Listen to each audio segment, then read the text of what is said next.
Today's show is sponsored by Money Mark's Picks. Mark has bet over $500,000 of his own money in sports, and now he's bringing years of betting expertise to you.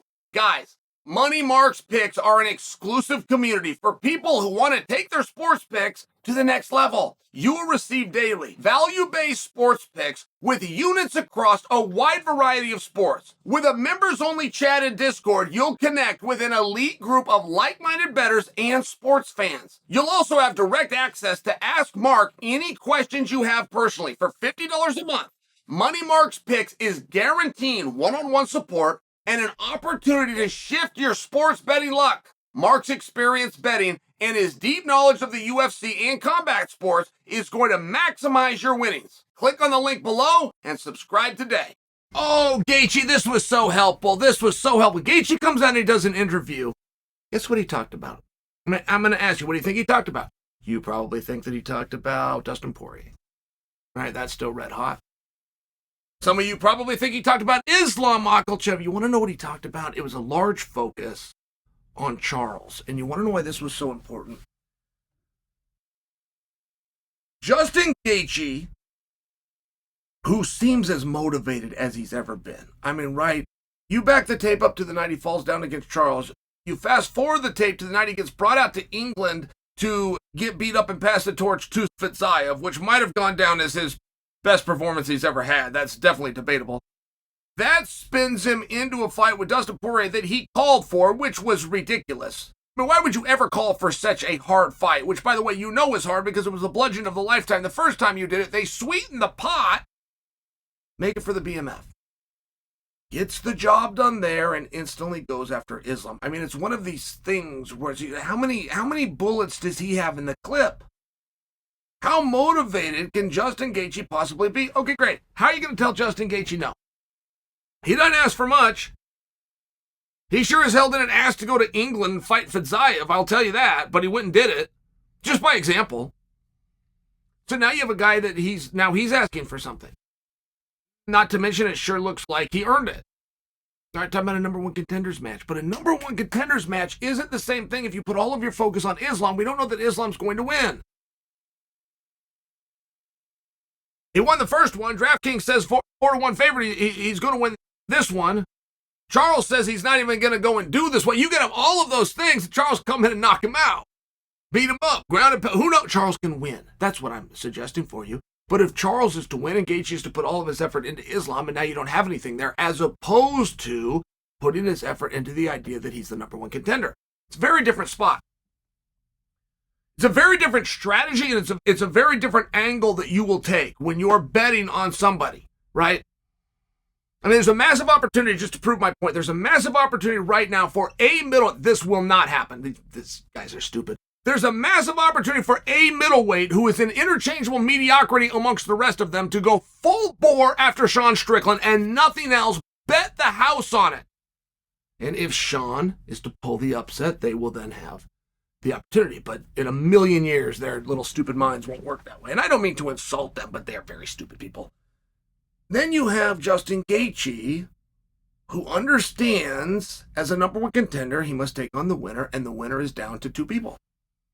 And the real battle going on here, right? The real battle that Justin never touched on, but I promise he knows, is between himself and Volkanovski. That's the real battle. Who can tell a more interesting story to compete with the winner of Charles and Islam? And Volkanovski is in a wonderful position. I could never even pretend to insult something he's done. But when you do think of Volkanovski and you think of Volkanovski moving to 155 pounds, you specifically think of Volkanovski versus Islam, and don't tell me I'm wrong.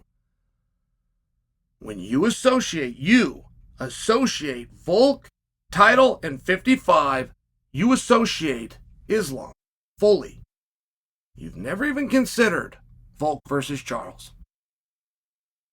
And this is a different within the strategies that Gaethje rolled out today. And some of these things happen on accident, right? Some of these happen on accident.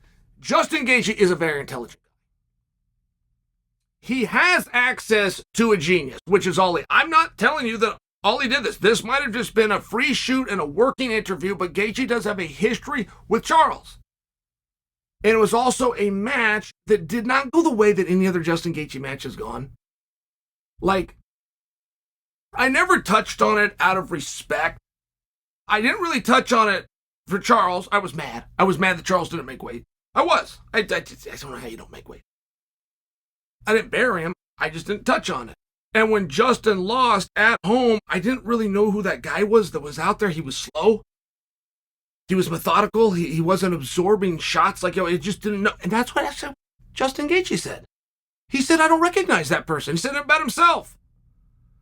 He said it wasn't me that night. And then he talked about the pressures of the evening, of being at home, of the title being on the line, of Charles having missed weight, of where he would go from here, of his age in terms of, is this my last opportunity in this spot? Now, I added a little bit if you saw the interview. He really just talked about the pressures and understanding the evening. I'm sharing with you what he meant by that, but it was very interesting. It was very important. It was very, very important as the Gaethje Volkanovski unspoken, unacknowledged fight that's going on right now plays out.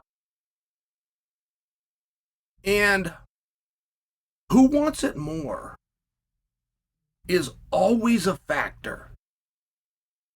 I can't guarantee you how that's going to go, but I do believe as both Gaethje and Volkanovski are available, neither one of them's got a contract. Neither one of them's got a hint of an opponent. No 55-pounder has had the sense to go after Volkanovski. I apologize. Justin Gaethje. None of them. Put up the BMF belt. I'm next. I want your spot. None of them. Silence. No 45-pounder has gone after Volkanovski, and I do mean none. Silence. So you have these two guys, both interested in the same thing, both fan favorites, both with all the paperwork and resume. You got two guys that are just wonderful. It's just wonderful.